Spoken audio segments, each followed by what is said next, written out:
Hello good morning बच्चों। हमने last period में EVS 1 में lesson number 11 our home and involvement, हमारा घर और पर्यावरण, यह लेसन रीड किया था। इस लेसन में हमने ABCDEF टाइप के हमने घर देखे थे और हमको कुछ क्वेश्चन पूछे गए थे, है ना। आपको घर बनाने के लिए कौन सी मटेरियल उपयोग में लाई जाती है, या फिर आपने जो घर देखे उनमें से कोई भी दो घरों में डिफरेंस आपको बताने थे। फिर घर के कारण किन किन बातों से हमें प्रोटेक्शन मिलता है। फिर ABC ये घर देखकर आपको बताना था कि सबसे सेफेस्ट घर कौन सा है, ये आपको बताना था। फिर 5th क्वेश्चन आपको बोला था कि जो हमको घर दिख रहे हैं उन घरों में कौन से घर आपको मुख्य रूप से शहर में दिखाई देते हैं और कौन से घर आपको ग्रामीण में दिखाई देते हैं, उसको आपको बताना था। लास्ट 6 क्वेश्चन में आपको बोला था कि आपका जो घर है उसकी इन्वॉल्वमेंट और क्लाइमेट है उसका विचार करके आपको कौन सा घर सबसे ज़्यादा सेफ लगता है उसको आपको टिक करना था, है ना। तो ये आपने देखा था। उसके बाद में हमने हाउस के यूजेस देखे थे, घर के उपयोग क्या है वो हमने देखा था। उसमें हमने पहला देखा था अ शेल्टर और resting place, protection against the sun, the wind, the cold and the rains, protection from wild animal, keeping ourselves safe from anti social elements. ये हमने देखा था टाइप्स की यूजेस क्या क्या है, घर के होम के यूजेस क्या है, मेन यूजेस हमने इसमें देखा था कि हमें शेल्टर यानी निवास के लिए, रेस्टिंग प्लेस यानी आराम करने के लिए घर उपयोगी होता है। फिर हमें सन, विंड एंड कोल्ड और बारिश, है ना, ठंड, गर्मी, हवा और बारिश से प्रोटेक्शन के लिए भी घर हमारे लिए उपयोग में आता है। फिर वाइल्ड एनिमल से प्रोटेक्शन के लिए भी घर हमें उपयोग में आता है। उसके बाद हमने देखा था कि एंटी सोशल एलिमेंट्स से भी सेफ रखता है, हमको कीप रखता है। असामाजिक तत्व होता है उनसे भी हमें कीपिंग ओवर सेल्फ सेफ यानी हमें असामाजिक तत्वों से भी सुरक्षित रखने के लिए घर उपयोगी होता है। उसके बाद में हमने नेक्स्ट पेज पर 52 पेज पर हमने यहाँ पर मेनी टाइप्स के घर देखे थे। इंडिया के मैप के द्वारा हमने देखा था कि किस किस टाइप के घर है और कौन से रीजन्स में, कौन से प्रदेश में किस टाइप के घर पाए जाते हैं। तो हमने इसमें माउंटेन रीजन्स में देखा था किस टाइप के घर है, उसके बाद में प्लेन्स में देखा था, उसके बाद में rain regions of medium rainfall में किस टाइप के घर होते हैं, उसके बाद में हेवी रेनफॉल में किस टाइप के घर होते हैं, एंड लो रेनफॉल में किस टाइप के घर होते हैं, डेजर्ट में किस टाइप के घर होते हैं, मर्सी एरियाज में किस टाइप के घर होते हैं। ये हमने इस मैप के द्वारा समझा था। फिर इसके बाद में हमने यहाँ पर इस चार्ट आपको बनाने के लिए कहा था। ये मैप को देखकर और घरों के टाइप्स को देखकर आपको यहाँ पर इस चार्ट को कंप्लीट करना था। उसके बाद में हमने देखा था कि जिन लोगों के पास में घर नहीं होते हैं, नो लेस जो घर होते हैं जिसको हम लोग बोलते हैं होमलेस घर, जिसका घर नहीं होते, उन लोगों उनके जो प्रॉब्लम है वो किस तरीके से क्रिएट होती है। तो वाई पीपल बिकम होमलेस यानी बेघर होने के कारण क्या क्या है वो भी हमने देखा था कि लैक ऑफ अफोर्डेबल हाउसिंग यानी पैसे नहीं होते हैं, उसकी कमी की वजह से भी घर नहीं होते हैं। फिर उसके बाद हमने देखा था इनएडिक्वेट इनकम यानी पैसे की कमी, आर्थिक आय होती है। अनएम्प्लॉयमेंट बेरोजगारी के कारण भी हो सकता है। फिजिकल एंड मेंटल डिसऑर्डर की वजह से भी बेघर हो सकते हैं। नेचुरल डिजास्टर की वजह से भी हो सकता है। एंड पॉवर्टी की वजह से भी ये भी कारण हो सकता है कि बेघर होने के ये भी कारण हो सकते हैं। उसके बाद में हमने नेक्स्ट पेज हमारा 54 पे हमने देखा था, यहाँ पर ये इस टाइप का देखा था, ये पिक्चर देखा था। इसमें हमने देखा था कि जो ह्यूमन बीइंग है यानी जब हुआ है ह्यूमन बीइंग, जब से आया है तब से लेकर उसके घर में किस तरह के चेंजेस होते हमें नजर आए। कि पहले जो ह्यूमन बीइंग था वो किस तरीके से बंदर के रूप में टहलने पर रहता था, फिर धीरे धीरे उसने चेंजेस किया, उसकी घरों के मटेरियल, नेचुरल रिसोर्स के और क्लाइमेट के द्वारा उसने किस तरीके से घर बनाने शुरू किए। पहले ऐसा बनाया, फिर इस टाइप का बनाया, फिर इस टाइप का, फिर धीरे धीरे ऐसे उसने रूफ दिया, फिर इस टाइप का, फिर बिल्डिंग, फिर बड़ी बड़ी बिल्डिंग्स, यानी इस तरीके से उसने अपने घर को चेंज किया। यानी मनुष्य के जो आवास है उसमें काल के अनुसार उसने अपने घर में चेंजेस किया।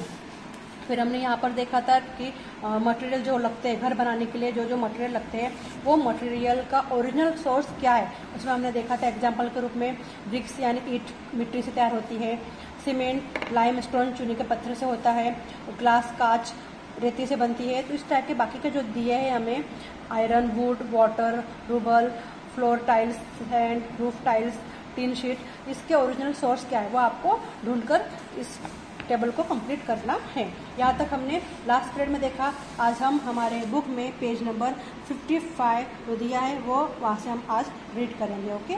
हमारे बुक में पेज नंबर 55 देखेंगे।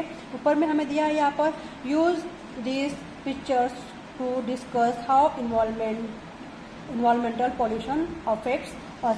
यानी ये हमें जो पिक्चर्स दिख रही है यहाँ पे नीचे में हमें इतने पिक्चर्स दिखाई दे रहे हैं, तो इन पिक्चरों के आधार पर हमें पर्यावरण प्रदूषण और हम यानी क्या बोला है यहाँ पर कि इन्वायरमेंटल पॉल्यूशन अफेक्ट अस, इस विषय पर हमें चर्चा करनी, डिस्कस करना है। तो हमें पहला दिख रहा है कि अ लॉन्च एग्जिस्टिंग सेंट यानी रेत निकालने वाली जो नाव है ये हमें दिखाई दे रही है। फिर यहाँ पे फॉरेस्ट फायर, दावानल जिसको बोलते हैं फॉरेस्ट फायर दिखाई दे रहा है। फिर ये फिलिंग ट्रीज एंड फॉरेस्ट, वन की कटाई हो रही है। यहाँ पर हम दिखेंगे क्वेरिंग्स यानी पहाड़ियों का खनन हो रहा है। फिर यहाँ पर हम लोग देखें ड्राइविंग एक्सेस वाटर यानी पानी उलीचना, जिसको पानी निकालते किस तरह से मशीन, उसमें हम जिसको टैंकर बोलते हैं, पानी का टैंकर किस तरीके से भरा जाता है, ठीक है, ये हम इसमें देखेंगे। क्या बोला है, the pollution of the world is increasing all the time यानी विश्व की जो जनसंख्या है वो लगातार क्या हो रही है, बढ़ रही है। That is why houses are being built in large numbers. Natural resources have to be used in very great quantities to build these houses. They are obtained using the methods listed below. These methods are harmful to the environment and lead to the pollution of air, water and soil and also causes noise pollution. यानी यहाँ पे हमें बोला है कि जो विश्व की जनसंख्या है वो लगातार क्या हो रही है, बढ़ रही है। इसके कारण क्या है, बड़ी संख्या में क्या हो रहा है, घर बनाए जा रहे हैं, है ना। जनसंख्या बढ़ेंगे तो घर तो लगेंगे लोगों को रहने के लिए, तो उसकी वजह से क्या हो रहा है, घर बनाए जा रहे हैं। और घरों का निर्माण करने के लिए ज़्यादा प्रमाण में क्या हो रहा है, प्राकृतिक नेचुरल रिसोर्सेज, प्राकृतिक संसाधनों का उपयोग किया जाता है। और यह संसाधन जो है वो प्राप्त करने के लिए निम्न कार्य किए जाते हैं, यानी जल, वायु, ध्वनि और मिट्टी, जिसको हम लोग बोलते हैं, है ना, जो ये होता है सॉइल, वाटर, एयर पॉल्यूशन। इसकी वजह से क्या होता है, जल का, वाटर का एंड सॉइल, है ना, जो हम देख रहे हैं कि पॉल्यूशन किस वजह से, किस का पॉल्यूशन हो रहा है, एयर का पॉल्यूशन हो रहा है, वाटर का पॉल्यूशन हो रहा है, सॉइल का पॉल्यूशन हो रहा है। तो ये पर्यावरण की हानि होती है, इसकी वजह से क्या होता है, इन्वायरमेंट का पॉल्यूशन होता है। तो हम लोग देखेंगे इसमें क्या बोला है, किसकी वजह से होता है, तो digging up hills for quarrying यानी पहाड़ियों का खनन करना, पहाड़ियों को खोदा जाता है, दिख रहा है ये पिक्चर में, है ना, तो पहाड़ियों के खनन की वजह से होता है। फिर सेकंड बोला है कि extracting sand from sea shores and river beds यानी समुद्री तट पर नदी पार करके जो रेत निकाली जाती है, दिख रहा है पिक्चर में, रेत निकालते हैं, है ना, तो इसकी वजह से भी होता है। फिर थर्ड बोला है extracting stone and earth from the ground, जमीन खोद कर पत्थर, मिट्टी निकाला जाता है, उसकी वजह से भी प्रॉब्लम होती है ये सब कुछ। फिर driving out excessive amounts of ground water, ये दिख रहा है यहाँ पर, है ना, ये पिक्चर में दिखाई दे रहा है। तो इसकी वजह से भी होता है कि जमीन के अंदर से ज़्यादा पानी निकाला जाता है, उसकी वजह से भी प्रॉब्लम हो सकती है। Felling trees to clear land, ये दिख रहा है लैंड, है ना, तो जमीन से खुली ज़मीन करने के लिए क्या करते हैं, पेड़ों को काटते हैं, उसकी वजह से भी प्रॉब्लम हो सकता है।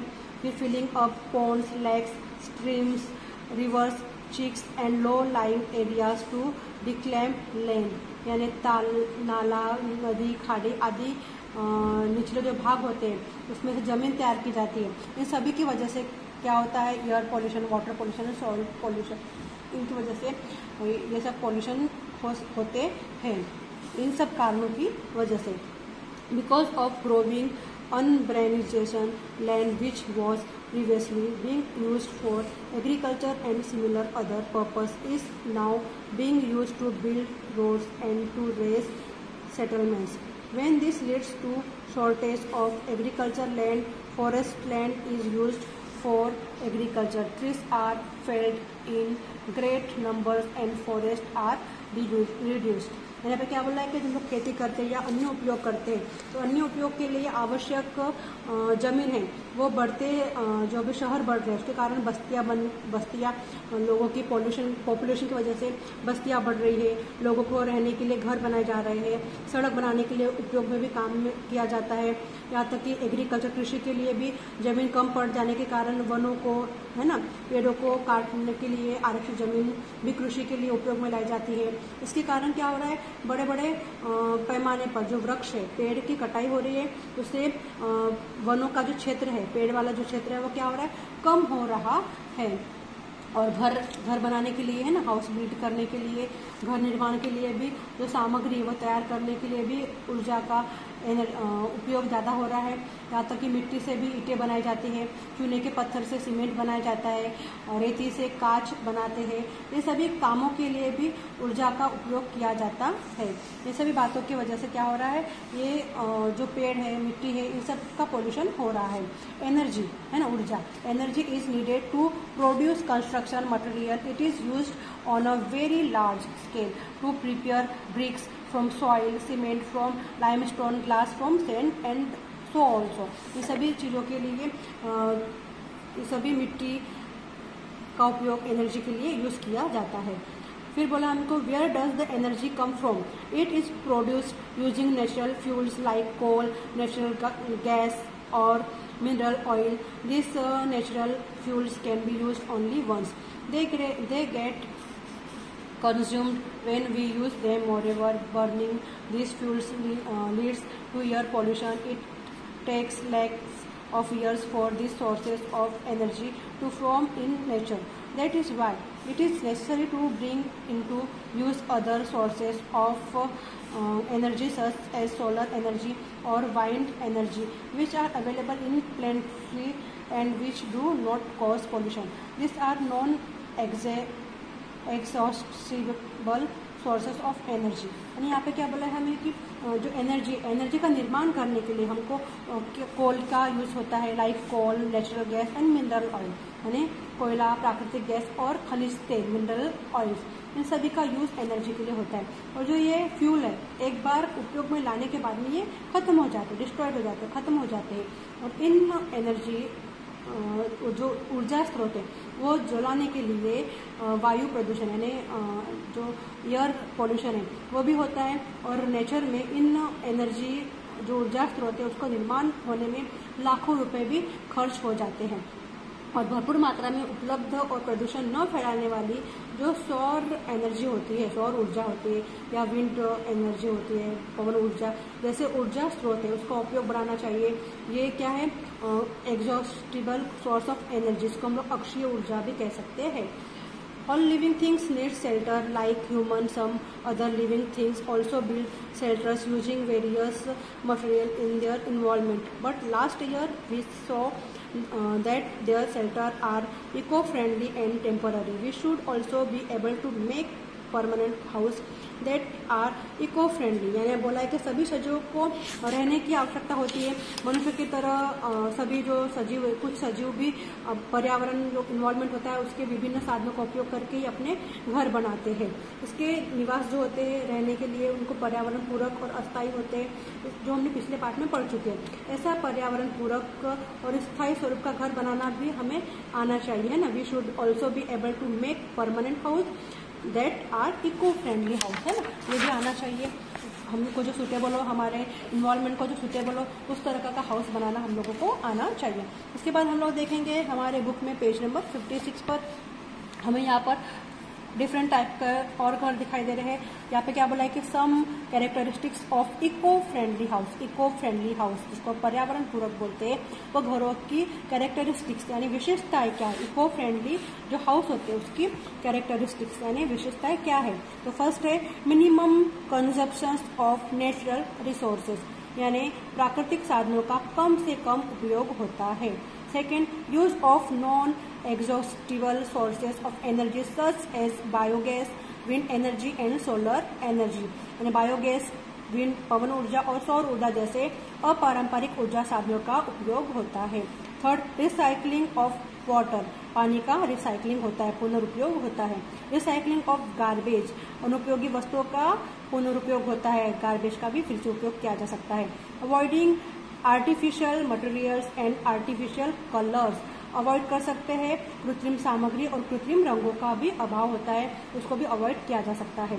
Provisions of natural light and ventilation in the house, घर में प्राकृतिक प्रकाश और हवा के आने जाने की भी सुविधा होती है। इस तरह का इको फ्रेंडली हाउस, ये इसे कहते हैं इको फ्रेंडली हाउस बनाने से इतने हमने उनके कैरेक्टरिस्टिक्स देखे इको फ्रेंडली हाउस के।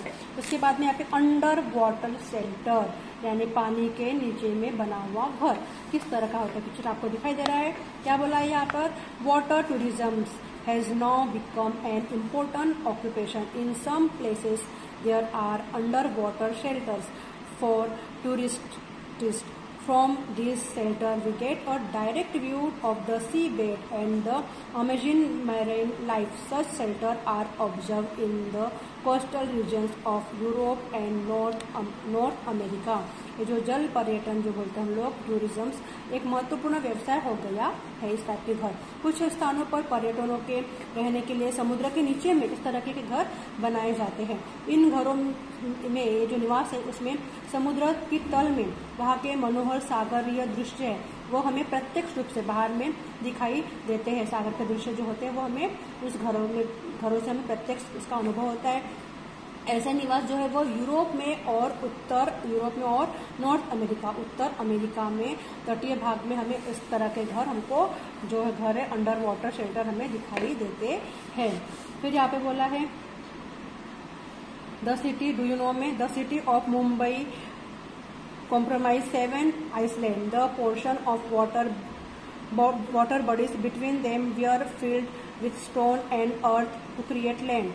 Later settlements, roads and industries were developed on this land. Because this reclaimed land is in a low-lying area, it easily gets waterlogged when there is a heavy downpour. यहाँ पे दिखाई दे रहा है हमको ये group of 7 Iceland, ये दिख रहे 7 आइसलैंड के कैसे ग्रुप हो गए हैं। मुंबई सिटी कैसा हो गया है, फिर बृहन मुंबई उसको बोलते हम लोग, बृह मुंबई बोलते हैं ना, महासागर मेट्रोपोलिस, ये किस तरह का हो गया है। यहाँ पे क्या बोला है कि मुंबई शहर है ये 7 द्वीप और बसा है, ये दिख रहे हैं ये 7 द्वीप। तो मुंबई शहर कैसा है, 7 द्वीप में बसा हुआ है और इन द्वीपों के बीच में जल भागों को पत्थर और मिट्टी से काट कर जमीन बनाई गई है, पत्थर और मिट्टी से अलग करके जमीन बनाई गई है इन द्वीपों में। इसके बाद में उस पर बस्तियां, सड़कें और उद्योग विकसित हुए हैं। जल भागों को पाट कर बनाया गया जो प्रदेश है निचले क्षेत्र में होने के कारण आज भी अतिवृष्टि, ज्यादा हेवी बारिश की वजह से, हेवी बारिश होती है तो अतिवृष्टि के कारण इस क्षेत्र में पानी जमा हो जाता है। फिर हम देखेंगे व्हाट वी हैव लर्न, इस लेसन में हमने क्या पढ़ा। तो पहला है कि we observe a variety in the types of houses construction in regions of different climate. प्रदेश की जलवायु में होने वाले परिवर्तन के अनुसार हमने घर निर्माण में विविधता टाइप्स दिखाई देती है। सेकेंड है houses are built to suit the climate of that region. प्रदेशों के अनुसार बनाए गए घरों की रचना हमने देखी। Third, different materials all obtain from nature are use to build house. घर बनाने के लिए विभिन्न सामग्रियां उपयोग में लाई जाती है और ये प्रकृति के, नेचर के घटकों से ही बनी होती है। फिर देखा हमने कि we should be judicious in using energy, ऊर्जा का उपयोग विवेकपूर्ण करना चाहिए। Judicious, it is necessary to increase the use of non-exhaustible sources of energy. प्राकृतिक ऊर्जा स्रोतों का उपयोग बढ़ाने की आवश्यकता हमें है। It is necessary to build eco-friendly houses. पर्यावरण पूरक घरों का निर्माण बहुत ही आवश्यक है। We must take care that the environment is not harmed. पर्यावरण की हानि न हो इस बात का भी हमें ध्यान देना आवश्यक है। ये हमने इस लेसन में पढ़ा। आई होप बच्चों आप लोगों को ये लेसन समझ में आया होगा।